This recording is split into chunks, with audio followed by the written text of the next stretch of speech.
Tales of the Valiant is Global Press's own version of the 5th edition rule system. In this TOV Tuesday with the GM Toolbox, we will continue our series of head-to-head comparisons between TOV and D&D. As with our previous video, we will look at both the 2014 and 2024 versions of D&D and see how they compare to their TOV counterpart. This week, we're going to look at the Ranger and compare abilities at each level, just as we did last time with the Fighter. However, since last time we converted D&D subclass to Tales of the Valiant, instead this time I want to take a look at the Hunter subclass, being one of the most popular Ranger subclasses, and compare its versions between D&D and Tales of the Valiant and see how they stack up. So let's get into it.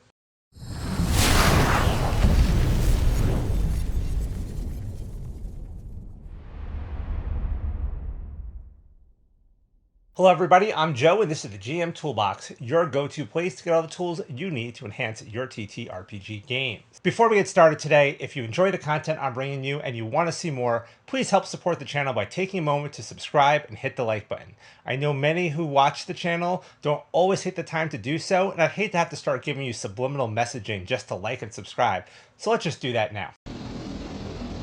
Alright, welcome to another TOV Tuesday with the GM Toolbox. Today, let's break down the Tales of the Valiant Ranger and see how it stacks up with the D&D version.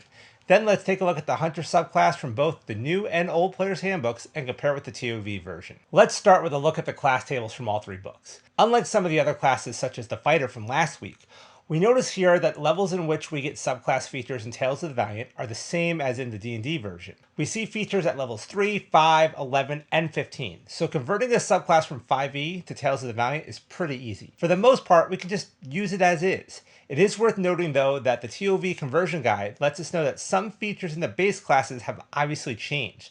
So if a subclass references those features, it'll take a bit more work to convert, and the player and GM may need to get a little creative. Also, we will see in the 2014 version that the Ranger gets no new abilities at levels 9, 13, and 17. Both the 2024 Player's Handbook and Tales of the Valiant provide some features at every level, which is a good thing to see. With the 2014 Player's Handbook, we also have Tasha's Cauldron of Everything, which was a supplement book that came out offering a lot of optional abilities for the Ranger to replace some of the abilities of the Player's Handbook version. Many people, including myself, prefer these abilities, so I want to make sure we account for them as well while we're going through the 2014 version of the Ranger. Since we'll be building a Hunter Ranger, we will focus on a classic build using a bow and optimizing the build around that. When we need to make choices in abilities at certain levels, we'll pick ones that optimize for this build in all three systems and then compare them. Alright, let's get started. At level 1, the 2014 Player's Handbook gives us favorite enemy. Basically, you choose a creature type such as a beast, construct, or dragon, and that creature type becomes your favorite enemy. Or you choose 2 humanoid types such as gnolls and orcs. Then you would have advantage on wisdom survival checks to track them, and 2 intelligence checks to recall information about them. It would also grant you a language your enemy would know, and you would gain more favorite enemies at 6th and 14th levels. The concept behind this was cool, but in practice, it fell a bit flat at the table. So in Tasha's Cauldron of Everything, they introduced Favorite Foe as an optional replacement for Favorite Enemy, which was an improvement for sure. Basically, when you hit an enemy in combat, you can mark it as your favorite foe, and you would deal an extra 1d4 damage the first time you hit it on each round. The damage scales up to d6 at 6th and d8 at 14th levels.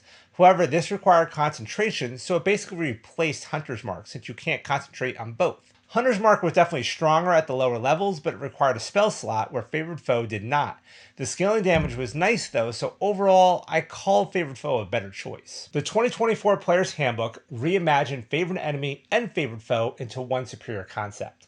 Now, you'll always have the Hunter's Mark spell prepared, and you can cast it twice without expending a spell slot, getting all uses on a long rest. The number of times you can do this increases as you level up, as you can see in the Ranger feature table, to a max of 6 times. Now, I will note here that the Hunter's Mark has become a central pillar of the Ranger class in the 2024 Player's Handbook, which makes sense. It always has been in a way, but now they've embraced that concept and built it right into the class, which I think was a fantastic move. So let's look at Hunter's Mark real quick, because it has changed slightly in the new edition. Hunter's Mark was always a bonus action and always required concentration up to 1 hour, and that time could be extended with higher spell slots. It deals an additional 1d6 damage whenever you hit the marked creature with an attack roll. However, now it deals that damage as force damage, where before it was just whatever the damage type of your weapon was. It also grants advantage on wisdom perception and survival checks made to locate the creature that is marked. So aside from the force damage, nothing else has really changed here. I think the biggest drawback to Hunter's Mark has always been the fact that it requires concentration. I'd hoped to see that removed in the 2024 version in favor of maybe a shorter duration and scaling damage, but unfortunately that just didn't happen. Now, let's look at the Tales of the Valiant version. Here we get Mystic Mark. The ability reads, when you hit a creature with an attack roll, you can mystically mark it as your favorite quarry.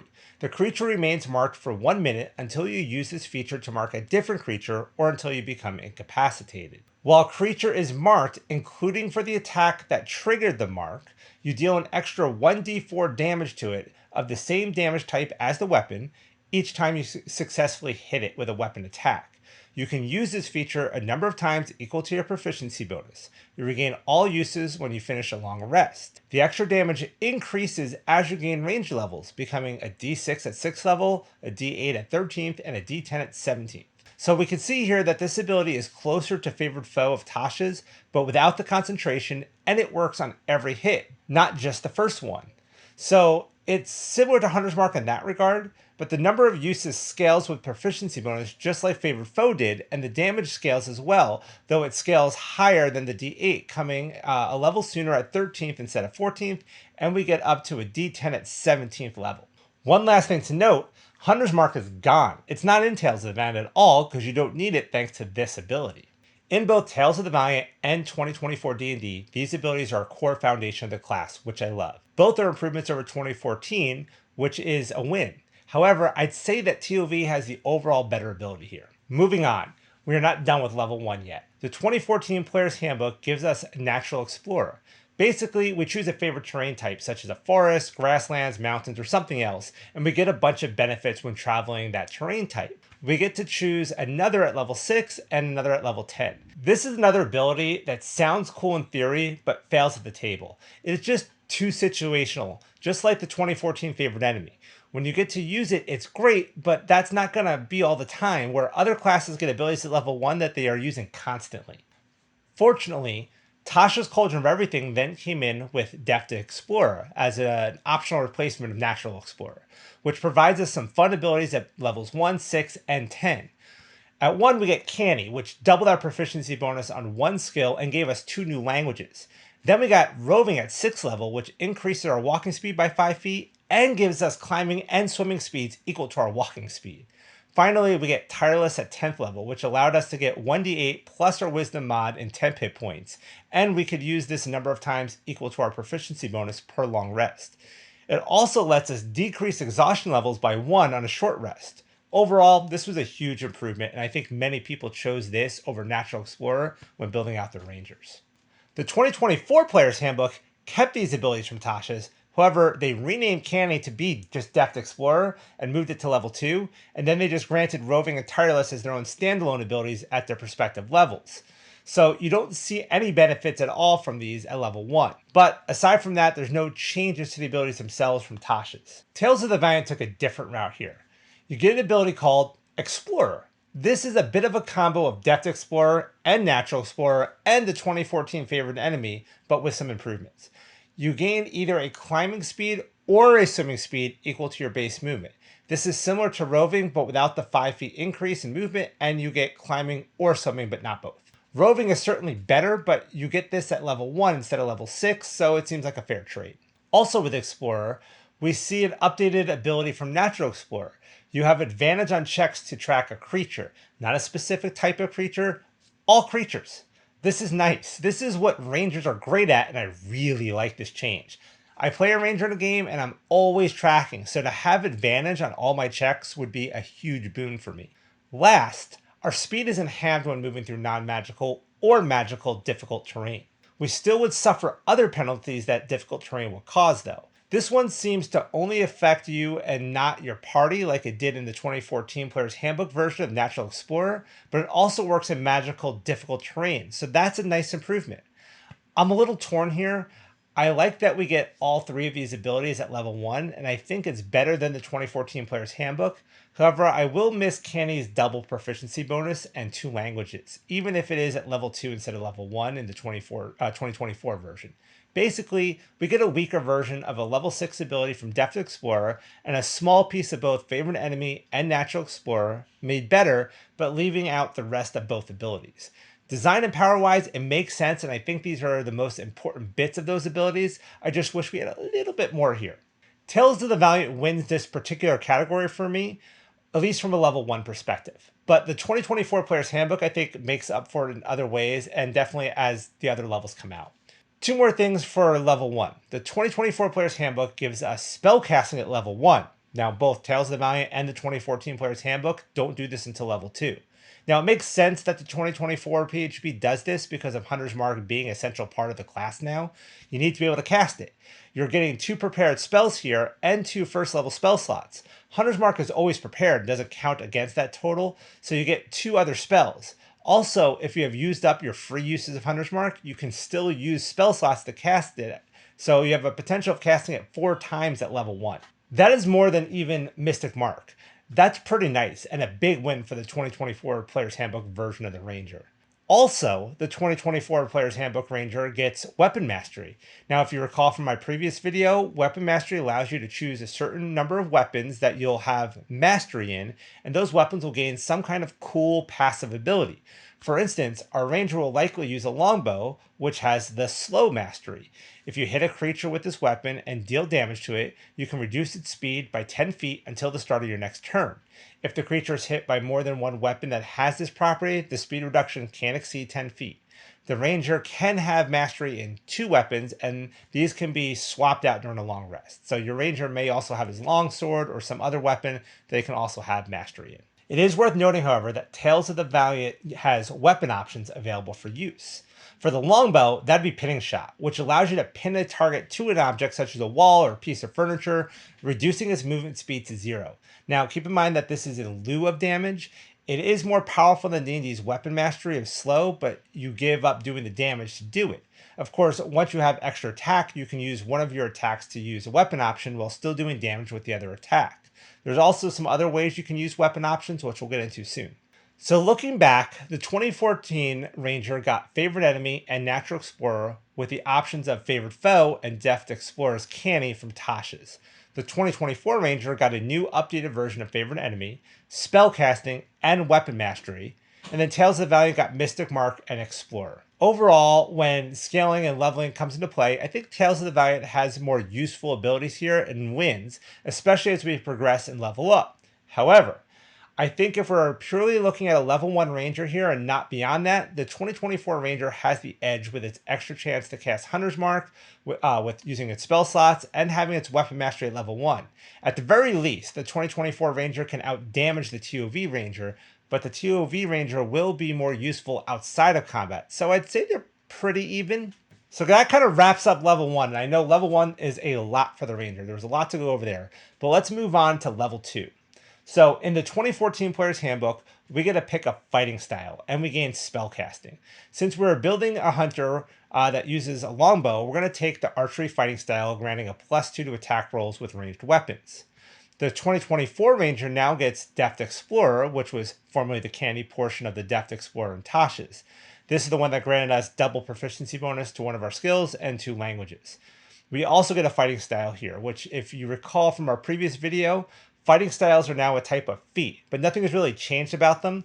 We would just take the archery one here as well for the +2 to attacks with our ranged weapons. Again, it's worth noting here that Tasha's had introduced 3 new fighting styles that the Ranger could choose from: Blind Fighting, Thrown Weapon Fighting, and Druidic Warrior. Now, both Blind Fighting and Thrown Weapon Fighting are fighting style feats in the 2024 Player's Handbook, but the Druidic Warrior is not. It is, however, an option for the Ranger to choose instead of one of the other feat. So I'm not sure why they did this rather than just make it a feat with a class-specific prerequisite, but regardless, it's still there. It's an option for the Ranger to choose if they want it. The 2024 Player's Handbook also grants a third prepared spell here, where the 2014 version and TOV will only have 2 prepared spells at this level. So let's look at Tales of the Valiant, because this also gives us spellcasting now. Both the 2014 Player's Handbook and TOV have the same spell progression tables, where the 2024 Player's Handbook will always have more prepared spells as we level up, outpacing the others.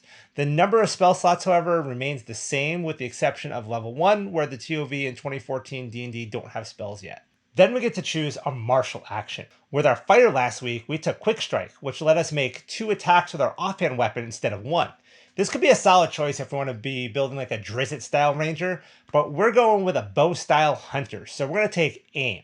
This allows us to double our proficiency bonus on the first attack roll on our turn as a bonus action.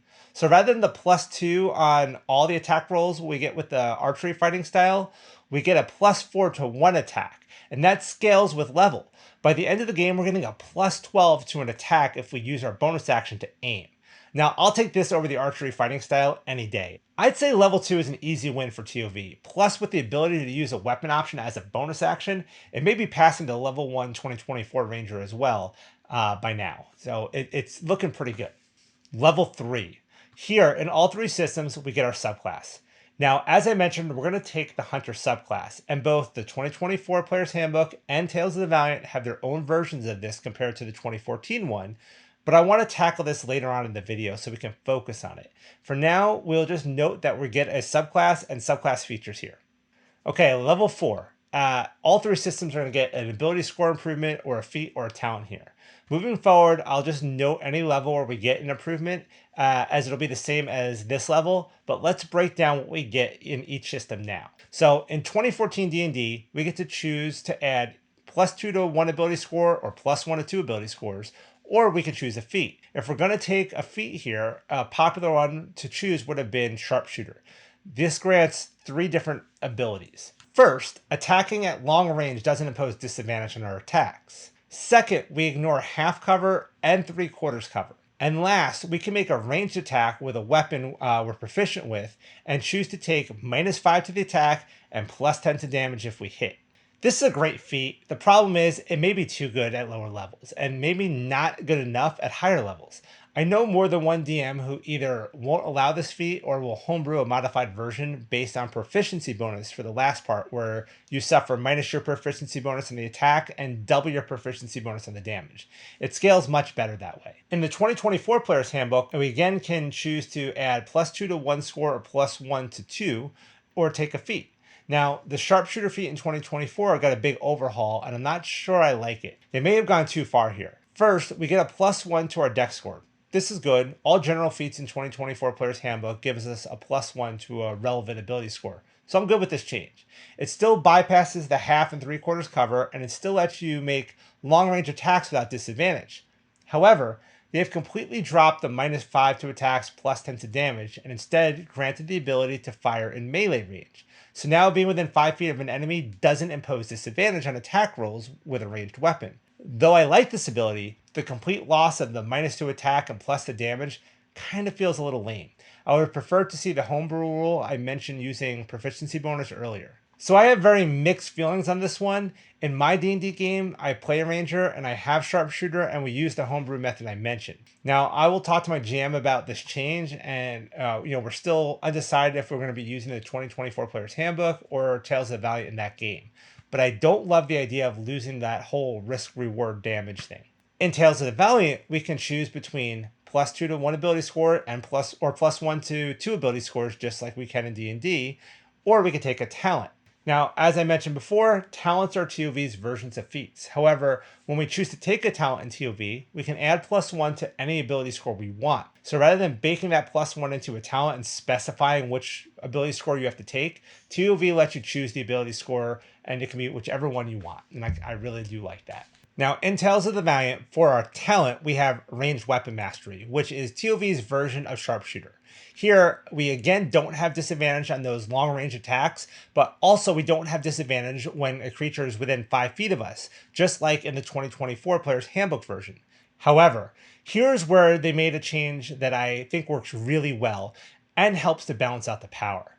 As a bonus action, we can give ourselves one of the following benefits. We can ignore 1/2 and 3/4 cover, or we can make an attack roll with a penalty to the attack equal to our proficiency bonus, and if it hits, we add damage equal to double our proficiency bonus. So that's the homebrew rule I talked about earlier right here, but it's a bonus action to do it now, and it's a choice between the ignore cover or this. So now we get the best of both worlds while scaling the damage better at both lower levels and higher levels, and by forcing us to consume a bonus action, it levels the power. This was such a great design choice, and I love this. TOV not only wins for the talent here, but for letting us choose which ability score we want to increase when taking a talent. Also, what you will begin to see as I do more of these videos is that TOV talents are just better designed than the D&D ones. We saw it last week with the fighter and now this week with the ranger, and we're going to see it again in future videos. At level 5, we get an extra attack for all 3 systems. Just to note, Tales of the Valiant calls it multi-attack instead of extra attack. I think they did this for consistency, as we call it multi-attack with monsters already, so why do we call it extra attack for players? Regardless of the reason, we can now attack twice with our action instead of once. At level 6, the 2014 Ranger now gets the improvements to Favored Enemy, allowing them to pick one new enemy, and the improvements to Natural Explorer, allowing them to add another favorite terrain. If they're using the Tasha's options here, they would get Roving, for which, if you recall, grants them an extra 5 feet of movement and climbing and swimming speeds. Their favored foe damage would also increase from 1d4 to 1d6 here. The 2024 Player's Handbook also grants Roving at level 6. In Tales of the Valiant, we start to build on our Mystic Mark more. Now the Mystic Mark does 1d6 damage instead of 1d4, so it catches up to the Hunter's Mark in terms of damage, but don't forget it'll continue to scale up in damage, passing the Hunter's Mark later on. Hunter's Mark, however, still has the ability to give you advantage on perception and survival checks to locate the marked creature, but TOV now gives us a new ability at level 6 called Empowered Mark. This reads, your instincts have sharpened, granting you supernatural awareness of your quarry.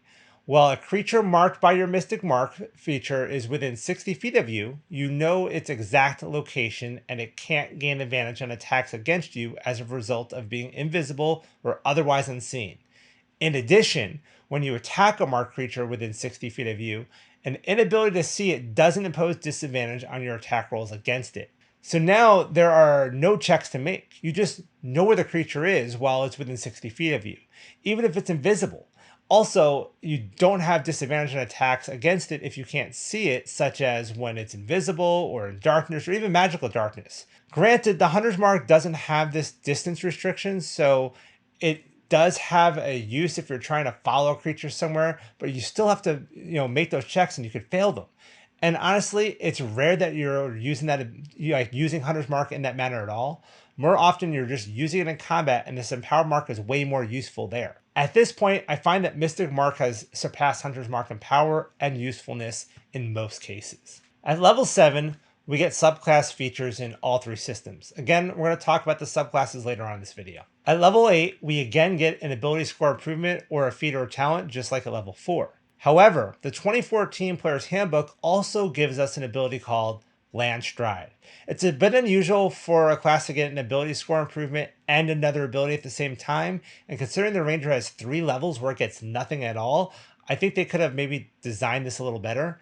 But Land Stride lets you move through non-magical difficult terrain without extra movement and through non-magical plants without being slowed by them or taking damage if they have the thorns or some kind of similar hazards.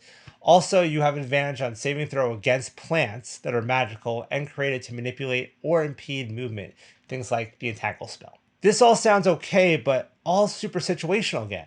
There's just too many restrictions to make it useful to be fun.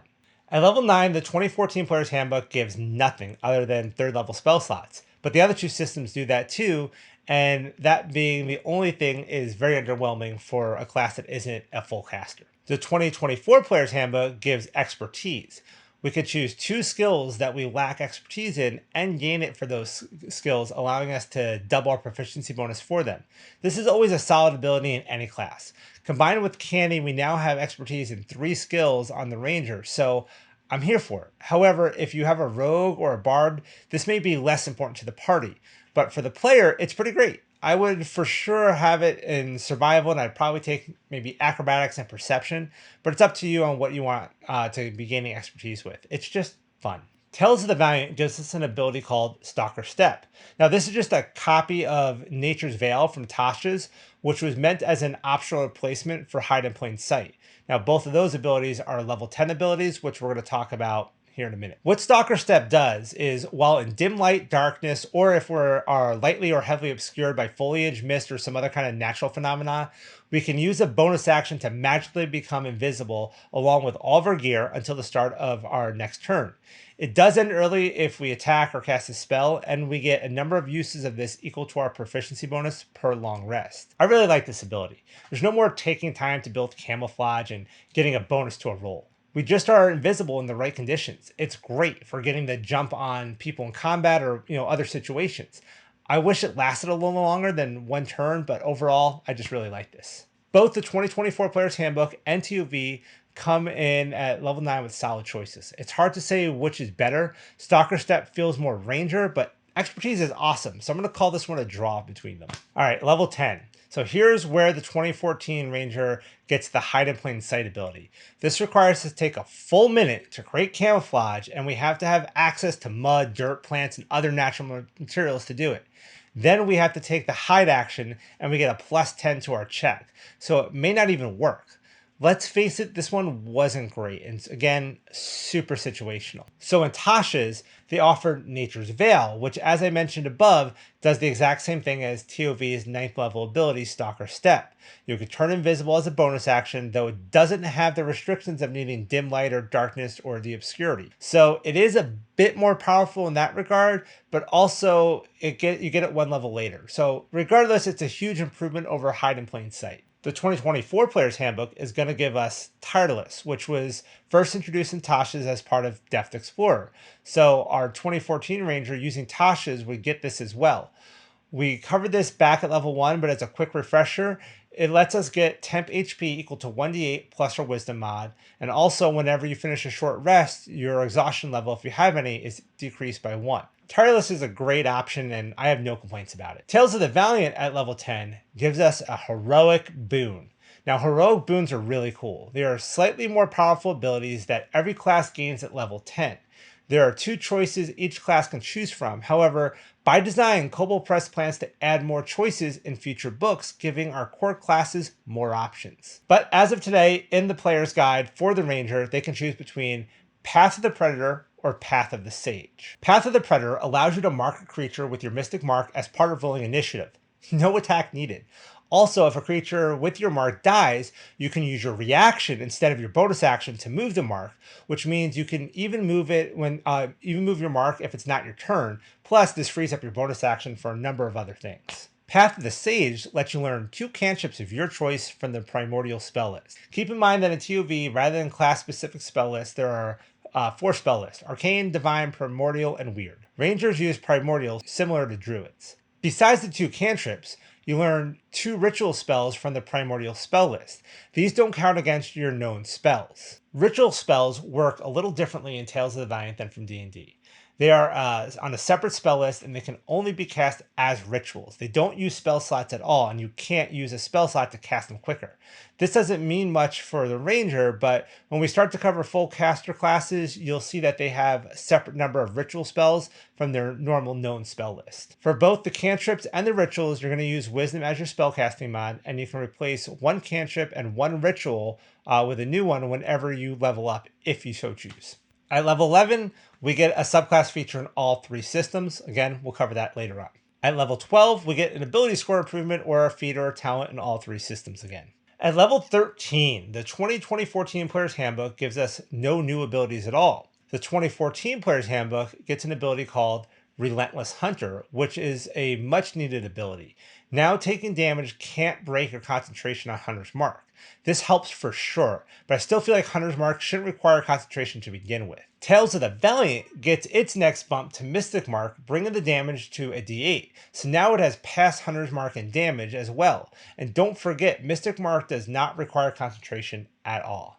I think at this point, despite what we saw at level 1, you're starting to see that the Tales of the Valiant Ranger is a little nicer than even the 2024 D&D Ranger, and Mystic Mark is much nicer than Hunter's Mark. At level 14, the 2014 Player's Handbook gives us our last favored enemies. So now we have a total of 3, or 4 if we chose humanoids at level 1, and it gives us an ability called Vanish.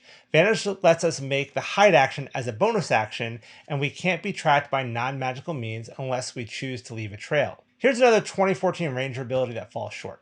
Yeah, the bonus action hide is great, but at level 14 it feels underwhelming when the rogue has been doing that since level 2. And yeah, it's great that I can't be tracked, but the rest of my party can, so when is this really going to come in handy? Unfortunately, Tasha didn't give us anything here to help. In fact, there's no new abilities in Tasha's After Nature's Veil for the core ranger.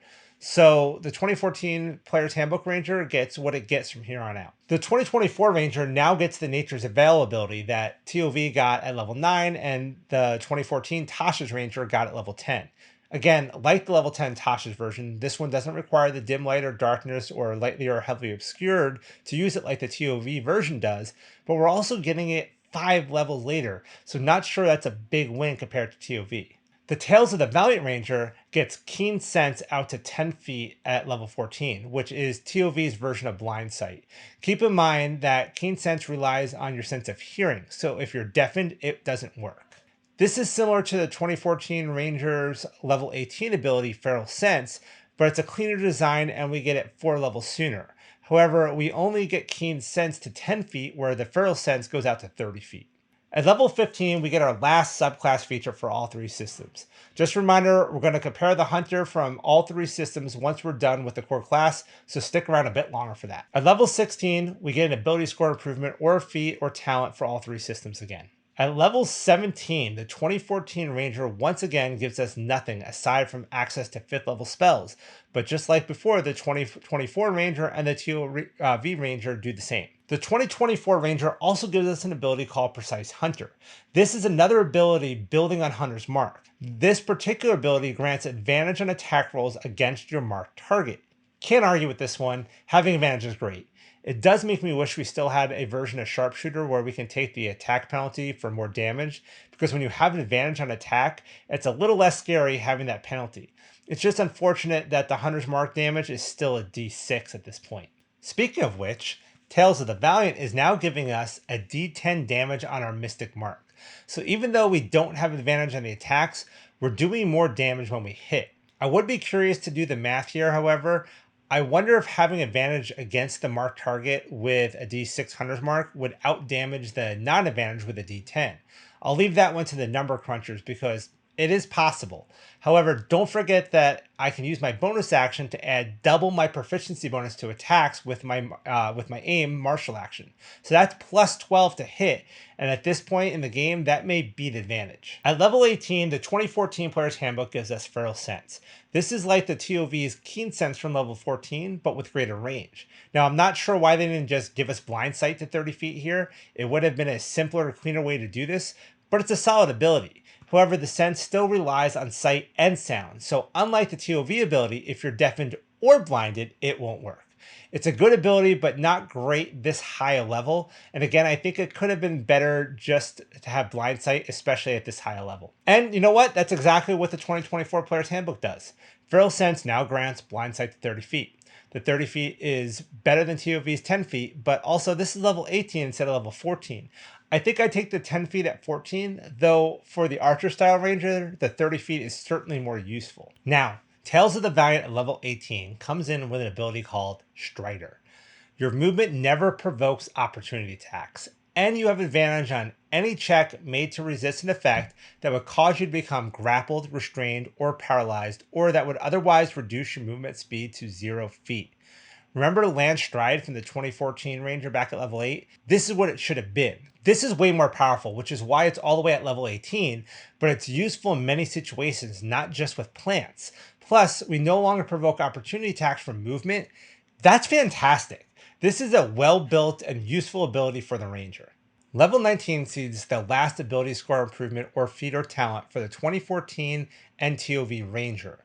The 2024 Ranger, however, gets an epic boon. Epic boons are a special kind of feat all classes get in the 2024 Player's Handbook at level 19. They are powerful abilities meant to really buff the player up, and there are some good ones to choose from. For this build, I honestly had a hard time choosing. The boon of irresistible offense, which I chose for our fighter in the fighter comparison video, is a solid choice. It lets us ignore resistance to non-magical physical damage, and when we crit, we can deal an extra damage equal to our strength or dexterity score. But since we already chose that one for the fighter, I decided to go with the boon of combat prowess here. This lets us increase one ability score of our choice by 1 to a maximum of 30, and it gives us Peerless Aim, which says when you miss with an attack roll, you could hit instead. Once you use this benefit, you can't use it again until the start of your next turn. All right, wow. This is good. We are guaranteed to hit at least once every turn. We simply can't miss. I guess this is a good reason to not have Sharpshooter anymore, because that would be insane. I should probably also note that Great Weapon Master got the same damage nerf that Sharpshooter did, so this seems to be the reason for that. The only thing is we don't get this to level 19, so we lose out on 18 levels of fun with Sharpshooter for this.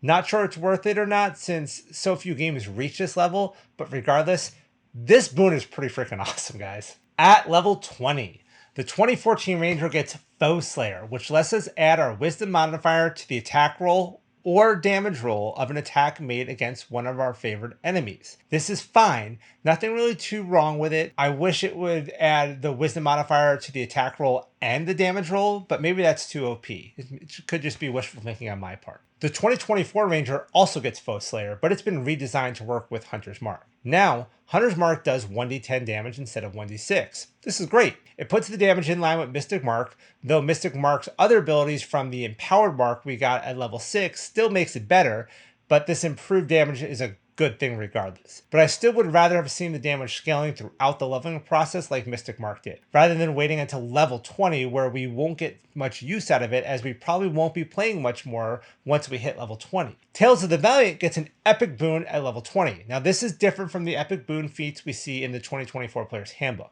This is a class-specific ability. All classes get an epic boon at level 20, and like the heroic boons, there may be choices. However, right now, in the player's guide, there's only one choice for each class. More choices of epic boons will come out with future books, which I am very much looking forward to. The Ranger for now gets the epic boon Foe Slayer. So it's the same name as the D&D ability and is pretty much the same ability as the 2014 Ranger with one exception. This one says you can add your Wisdom modifier to either the attack roll or the damage roll for each attack you make against a creature marked by your Mystic Mark on your turn. So instead of relying on the favored foes of the 2014 Player's Handbook, it leans on the Mystic Mark target. You also get it on all attacks, not just one, but it is still a choice between an attack roll or damage roll, not both. Again, I wish it was both, but at least it works on my extra attack as well. Plus, if you're a dual wielder with like quick strike or martial actions, you get it on both your attacks with your main hand and the 2 attacks with your offhand. So that's a lot more damage or a lot more chances to hit. So the design works a bit better with TOV than it did with the 2014 Player's Handbook version. I look forward to more epic boons for Tales of the Valiant as I want to see what they come up with, but in the comparison of these 3 systems, I think I'd give this one a TOV. Overall, I find the Tales of the Valiant Ranger to just be better, but the 2024 Ranger certainly has its moments to shine. The 2014 Ranger, I think we all know, kind of falls flat, though Tasha's was a big help with that. Both the 2024 and Tales of the Valiant Rangers are solid, but if I had to choose which one I wanted to play, I'd probably choose the TOV version. Funny enough, I may have that choice if I can convince my DM to let me use TOV instead of the 2024 Player's Handbook. I'm working on that, and I'll report back. Okay, let's talk subclass, specifically the Hunter. Let's take a look at all 3 versions and see how they compare. The 2014 Hunter gives us Hunter's Prey. This lets us choose one of 3 abilities. Colossus Slayer, which lets us add an extra 1d8 damage when we hit a creature, but this is limited to once per turn. Giant Slayer, which only works on large or larger creatures. When the creature either hits or misses an attack against us, we can use our reaction to attack them as long as we can see them. Or Horde Breaker, which when we attack a creature on our turn, we can make another attack with the same weapon against a different creature if it's within 5 feet of the original target and within our weapon's range. Of these three, Colossus Slayer is the best, and most people choose it. The other two are too situational, where Colossus Slayer is useful in every round of combat. The 2024 Hunter still has Hunter's Prey, but it has dropped Giant Slayer from the mix, leaving us with just Colossus Slayer or Horde Breaker to choose from.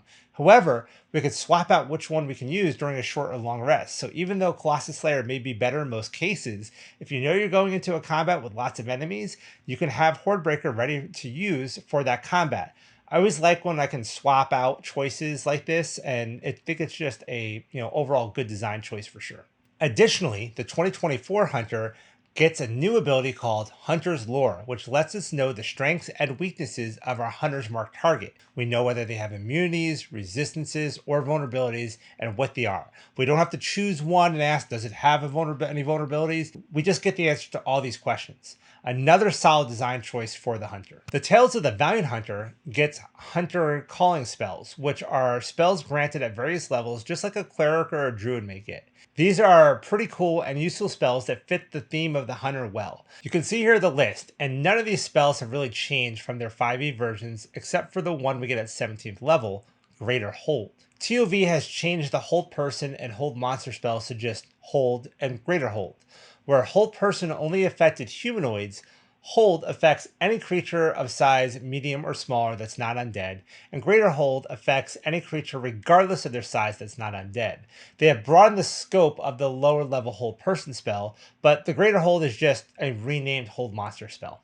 So the Ranger now gets these spells at those given levels. Next, the TOV Hunter gets Killer Instinct, which is very similar to the 2024 Hunter's ability, Hunter's Lure. This ability also lets us learn all the immunities, resistance, and vulnerabilities of a target. However, this is for any target we want. It won't require the target to have our Mystic Mark, like Hunter's Lore requires the target to have Hunter's Mark. But Killer Instinct is a bonus action to use. They also specify that this is considered a form of scrying, so if a creature can't be scryed on, this ability won't work. This ability is also limited to being used a number of times equal to our proficiency bonus per long rest. So even though it doesn't require the mark to be on the target, it is a bonus action and has limited uses. Due to this, I don't think it's more powerful than the 2024 Hunter's ability, and I'd say they are pretty even, just slightly different design. Finally, the TOV Hunter also gets Relentless Pursuit. This is basically TOV's version of Colossus Slayer, where we can deal additional damage to a target once per turn. However, in TOV's case, this damage scales. The damage is equal to the damage your Mystic Mark does. The target doesn't need to be marked, they just base the damage of Relentless Pursuit off the Mystic Mark damage. So again, we see TOV scaling damage, which is nice, especially if you're the GM. An extra damage at level 3 is a lot, so I feel that this is a good balance. And by the end game, we're doing D10, so we get more damage out of the ability. However, if you're the player, you like that D8 early on. You also don't have the option to swap out to the multi-target feature like the 2024 version does. Overall, I'd say 2024 Player's Handbook has the edge here, at least until level 17, which is a long way off. When we look at level 3 as a whole, TOV is giving you more stuff when you include the spells, but I think the 2024 Hunter is keeping up just fine here. Both are good in their own right, and the 2024 one is, at the very least, outdamaging the TOV version. Both are better, however, than the 2014 version. At level 7, the 2014 Hunter gets Defensive Tactics. You again choose between one of 3 options. Escape the Horde, which makes it so opportunity attacks against you are made with disadvantage. Multi-Attack Defense, which gives you a +4 to your AC after a creature hits you with an attack for the rest of the turn. Or Steel Will, which gives you advantage on saves against being frightened. Of the 3, Steel Will is the most situational. The other 2 are both okay, though Multi-Attack Defense would have been cleaner if they had just said attacks have disadvantage. I would have also liked to have seen the ability to swap between these during a rest. So that is basically what happened to the 2024 Hunter. They dropped Steel Will because no one used it.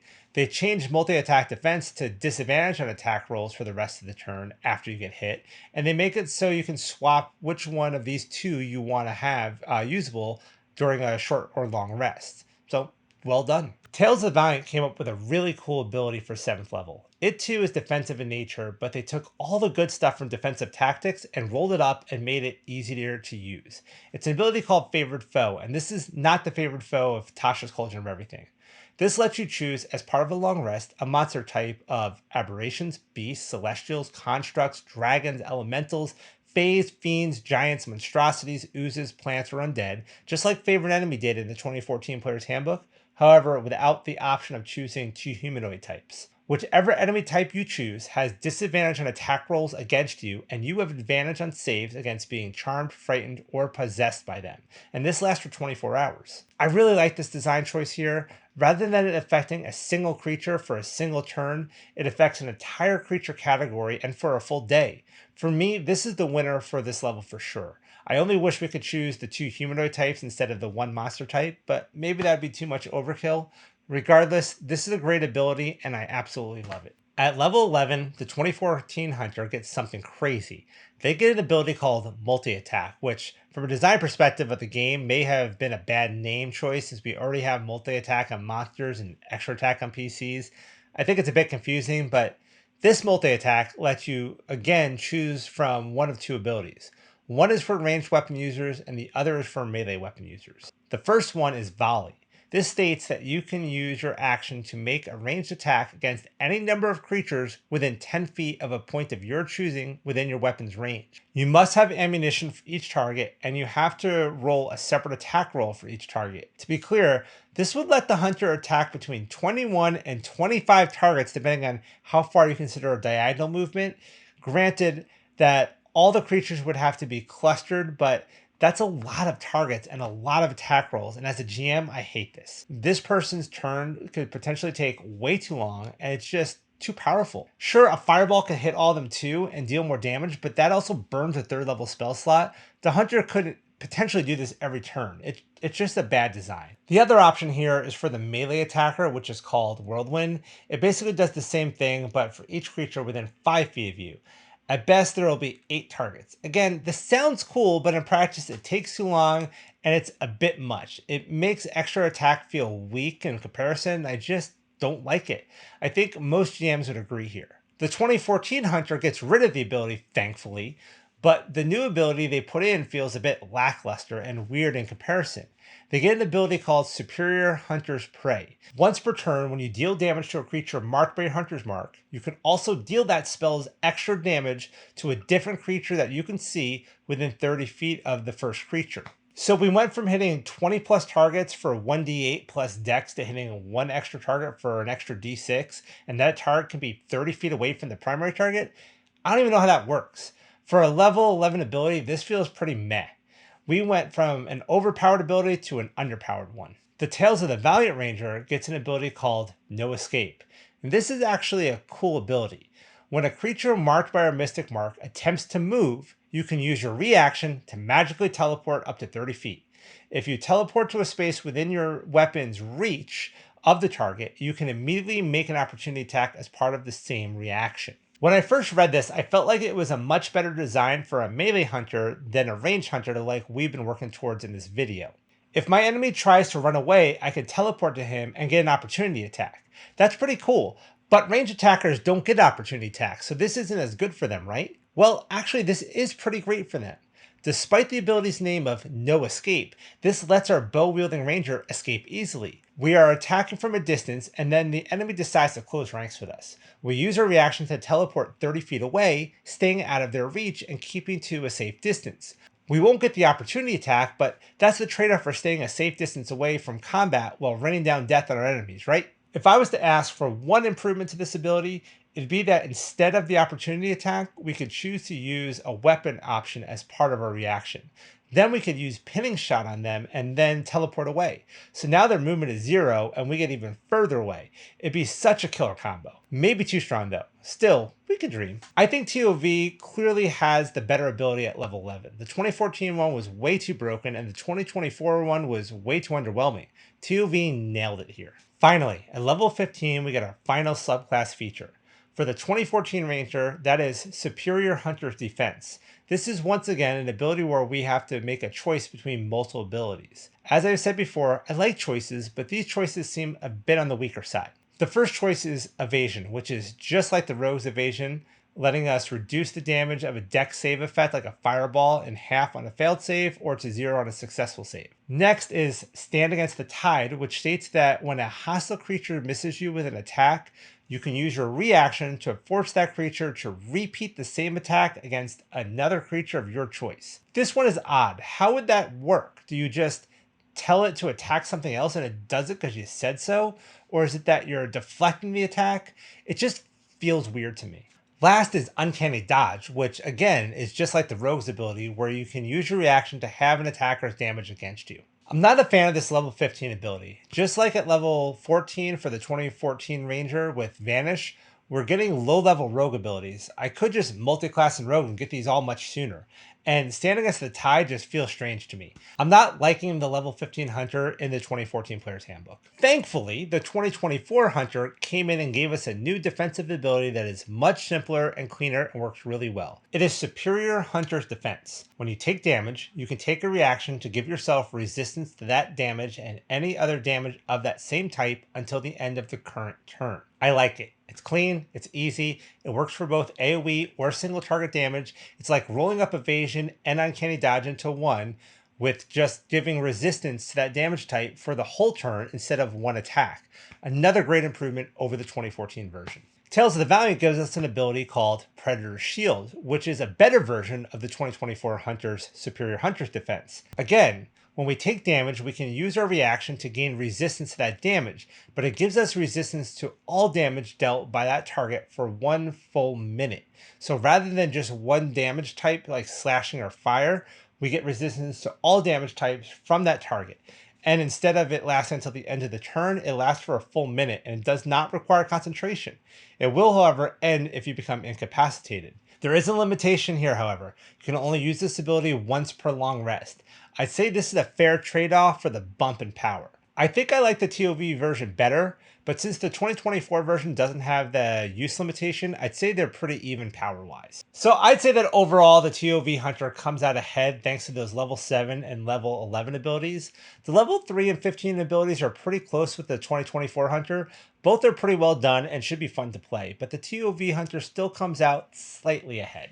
So that wraps up our head-to-head comparison of the Ranger and the Hunter for both Tales of the Valiant and D&D. So what do you guys think? Which one do you feel is a better design and will be more fun to play? For me, it's going to be the TOV one, but I don't hate the 2024 Ranger by any means. The Ranger was probably the class that needed the most work from the 2014 version. I always felt that Tasha did a really good job in this, but now seeing what WotC did in the 2024 version and what Cobalt Press did in the TOV version, I feel that both companies made some great improvements. Tales of the Valiant, however, continues to impress me with their class overhauls, and I'm looking forward to our next head-to-head comparison. So let me know in the comments what you think about the new Rangers and Hunters. Also, let me know what class you want to see me cover next. Well, that's it for today, folks. Thanks for coming on this journey with me, and I'll see you next time.